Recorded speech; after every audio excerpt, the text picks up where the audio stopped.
प्रश्न संख्या 15।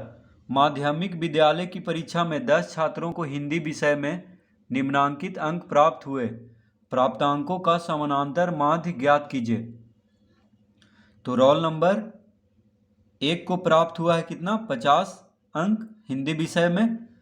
Roll number दूसरा को प्राप्त हुआ है 78। रोल नंबर तीसरा को कितना आया है हिंदी विषय में, 62। रोल नंबर 4 का आया है 33 अंक हिंदी में। रोल नंबर 5 का आया है 47 अंक। रोल नंबर 6 का आया है 69 अंक। रोल नंबर 7 का आया है 21 अंक हिंदी विषय में। रोल नंबर 8 का आया है 56 अंक। रोल नंबर 9 का आया है 44 अंक। रोल नंबर 10 का आया है 50 अंक हिंदी विषय में। ठीक है, तो ये 10 छात्रों का हिंदी विषय में जितना अंक प्राप्त हुआ है वो दिया हुआ है, देखिए प्राप्तांक। ठीक है, तो पूछ रहा है प्राप्तांकों का समानांतर माध्य ज्ञात कीजिए। आंकड़ों का माध्य या समानांतर माध्य या औसत, देखिए तीनों एक ही का नाम है। माध्य बोले या समानांतर माध्य बोले या औसत बोले, तो दी हुई आंकड़ों का माध्य वह राशि है जो आंकड़ों के योग में आंकड़ों की संख्या से भाग देने पर प्राप्त होता है। तो इसमें हम ये फॉर्मूला लगाएंगे, प्रेक्षण का माध्य बराबर सभी प्रेक्षणों का योगफल बटा प्रेक्षणों की संख्या।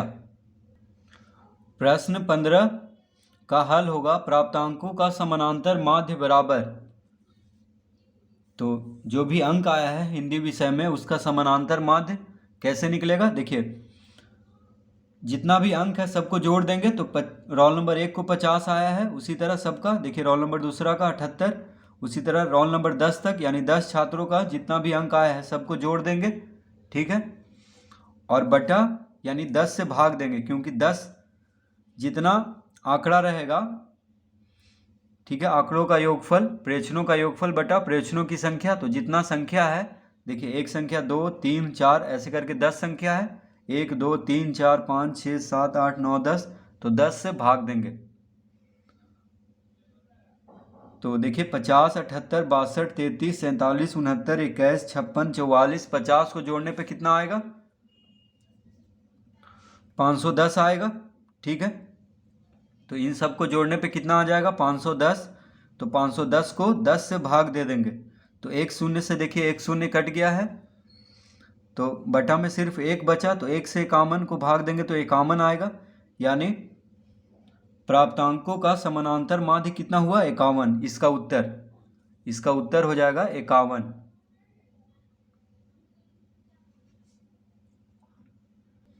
प्रश्न संख्या 16। यदि प्रेक्षणों की संख्या 5 हो और उनके माध्य 10 हो तो सभी प्रेक्षणों का योगफल ज्ञात कीजिए। तो इसमें भी देखिए हम यही फॉर्मूला लगाएंगे, प्रेक्षण का माध्य बराबर सभी प्रेक्षणों का योगफल बटा प्रेक्षणों की संख्या। तो यहाँ पे प्रेक्षणों की संख्या दिया हुआ है और माध्य दिया हुआ है, तो क्या निकालना है, सभी प्रेक्षणों का योगफल। तो प्रेक्षणों की संख्या देखिए बराबर के इधर, तो प्रेक्षणों की संख्या भागा में है, बराबर के इधर होता है दायां तरफ और बराबर के इधर होता है बायां तरफ। ठीक है, तो बराबर के दायां तरफ क्या है, प्रेक्षणों की संख्या बटा में है यानी भागा में है, तो इसको हम इधर भेजेंगे यानी बायां तरफ, तो गुना में हो जाएगा इधर जाके। तो सभी प्रेक्षणों का योगफल बराबर क्या हो जाएगा, प्रेक्षण का माध्य गुना प्रेक्षणों की संख्या। तो प्रश्न 16 में दिया हुआ है प्रेक्षणों की संख्या 5, माध्य 10। तो देखिए सभी प्रेक्षणों का योगफल बराबर क्या हो जाएगा, माध्य गुना प्रेक्षणों की संख्या। माध्य दिया हुआ है 10, प्रेक्षणों की संख्या है 5, तो सभी प्रेक्षणों का योगफल पूछ रहा है प्रश्न 16 में। तो सभी प्रेक्षणों का योगफल बराबर क्या हो जाएगा, माध्य गुना प्रेक्षणों की संख्या। तो माध्य को प्रेक्षणों की संख्या से गुना कर देंगे तो क्या निकल जाएगा, सभी प्रेक्षणों का योगफल। तो कितना आ गया, देखिए 50, इसका उत्तर होगा 50। प्रश्न संख्या 17। 5 छात्रों की आयु क्रमशः 16 वर्ष 13 वर्ष 14 वर्ष 1 वर्ष तथा 12 वर्ष हैं एवं उनकी आयु का माध्य 14 वर्ष है, तो x का मान बताएं। तो इसमें भी हम यही फॉर्मूला यूज करेंगे, प्रेक्षण का माध्य बराबर सभी प्रेक्षणों का योगफल बटा प्रेक्षणों की संख्या। तो माध्य बराबर क्या होता है, सभी प्रेक्षणों का योगफल बटा प्रेक्षणों की संख्या। तो देखिए 5 छात्रों का आयु 16 वर्ष, 13 वर्ष, 14 वर्ष और एक का x वर्ष दिया है, यही हमें निकालना है x का मान, ठीक है। और एक का 12 वर्ष। तो देखिए 5 छात्र है तो प्रेक्षणों का योगफल बटा प्रेक्षणों की संख्या। प्रेक्षणों की संख्या कितना है, 5 है, 1 2 3 4 5, तो 5 से भाग देंगे। माध्य बराबर होता है सभी प्रेक्षणों का योगफल बटा प्रेक्षणों की संख्या। माध्य बराबर 14 दिया है तो 14 बराबर 55। अब देखिए 55 कहाँ से आया, तो 16 13 14 और 12 को जोड़ेंगे तो 55 आएगा। 16 13 14 और 12 को जोड़ेंगे तो कितना आएगा, 55 जोड़ x, 55 जोड़ x लिखेंगे बटा 5।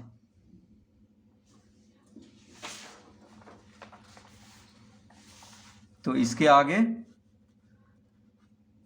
बराबर के इधर होता है दायां तरफ और बराबर के इधर होता है बायां तरफ, ठीक है।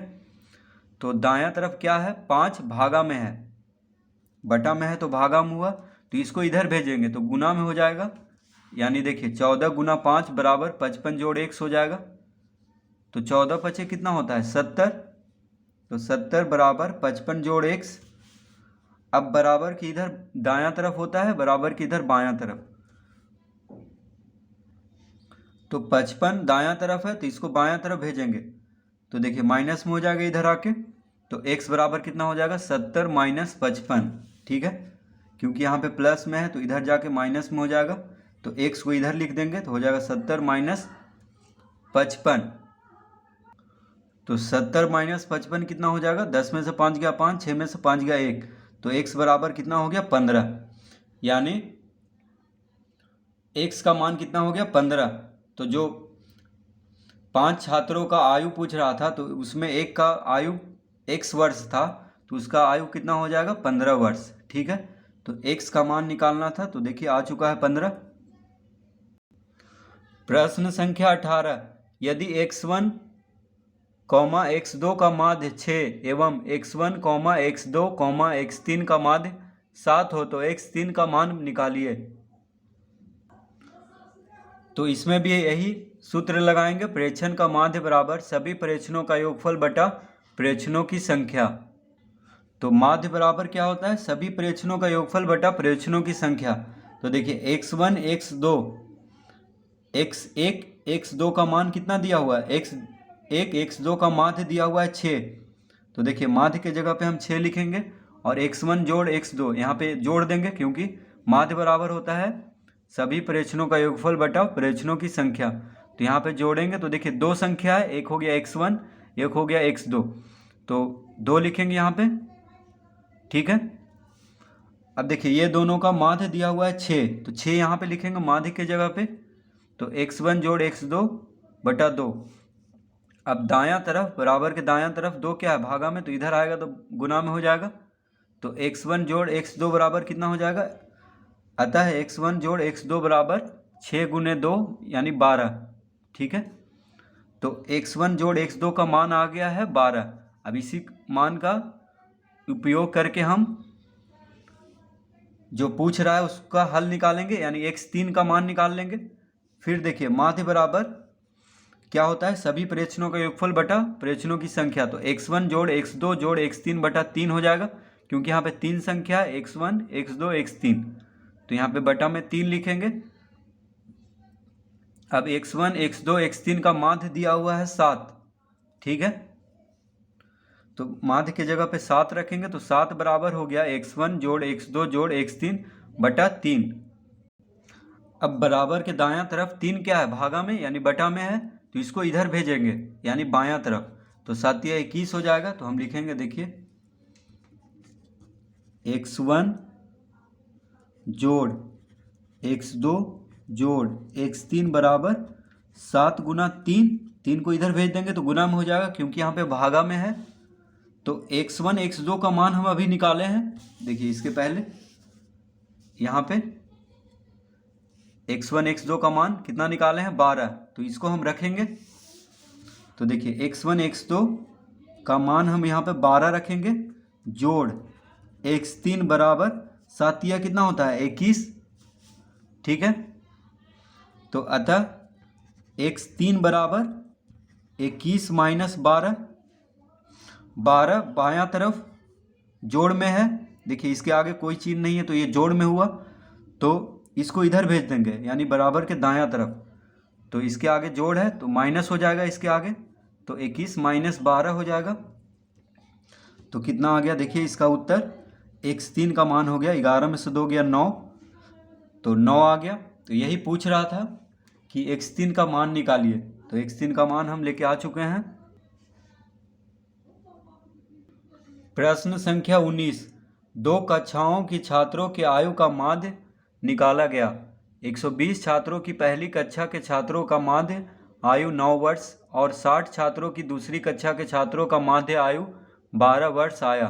दोनों कक्षाओं के सभी छात्रों का माध्य आयु कितना होगा? तो इसमें भी यही फॉर्मूला लगाएंगे, प्रेक्षण का माध्य बराबर सभी प्रेक्षणों का योगफल बटा प्रेक्षणों की संख्या। तो प्रश्न संख्या 19,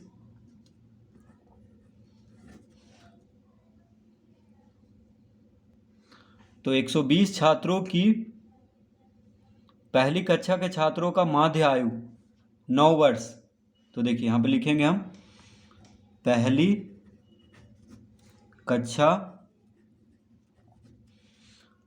कक्षा के छात्रों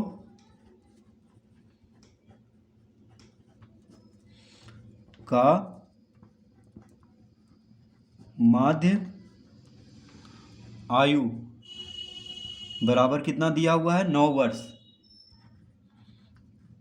ठीक है, तो पहली कक्षा के छात्रों का माध्य आयु 9 वर्ष दिया हुआ है। कुल छात्र कितना है पहली कक्षा में? तो कुल छात्र है 120। ठीक है, तो प्रेक्षणों की संख्या दे दिया है 120 और माध्य दिया है 9। ठीक है, तो हम लिखेंगे यहाँ पे माना कि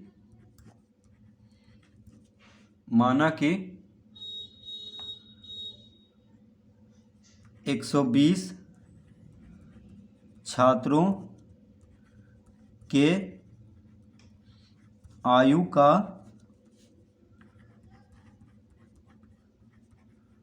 योगफल बराबर x। अब देखिए हम क्या मान लेंगे कि 120 छात्रों के आयु का योगफल कितना है? x है। ठीक है, तो 120 छात्रों के आयु का योगफल को x मान लेंगे। माध्य दिया हुआ है 9, कुल छात्र है 120। अब देखिए फॉर्मूला पे इसको बैठाएंगे, तो माध्य बराबर क्या होता है? माध्य बराबर होता है प्रेक्षणों का योगफल। तो योगफल को हम x माने हैं तो x बटा, देखिए योगफल को x माने हैं यानी प्रेक्षणों का योगफल बटा प्रेक्षणों की संख्या। तो प्रेक्षणों की संख्या कितना है? 120, क्योंकि 120 छात्र है तो 120 आयु होगा। ठीक है, सबका अलग अलग, तो यहाँ पे लिखेंगे 120। अब देखिए माध्य दिया हुआ है 9, तो माध्य की जगह पे 9 लिखेंगे, तो 9 बराबर x बटा 120 होगा। ठीक है, अब यहाँ पे बराबर की इधर दायां तरफ होता है, जो कि 120 क्या है? भागा में, इधर बराबर की इधर दायां तरफ में 120 बटा में है तो भागा में हुआ, तो 120 को इधर भेजेंगे। तो अतः x बराबर कितना हो जाएगा? 9 गुना 120, 120 इधर आके गुना में हो जाएगा, तो कितना आ गया देखिए 120 नमा 12 नमा 108 और शून्य है तो 1080। तो एक सम क्या माने थे?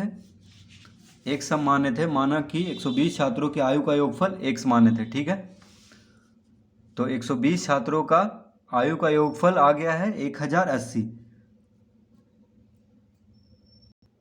अब देखिए दिया हुआ है 60 छात्रों की दूसरी कक्षा के छात्रों का माध्य आयु 12 वर्ष। तो यहाँ पे लिखेंगे दूसरी कक्षा के छात्रों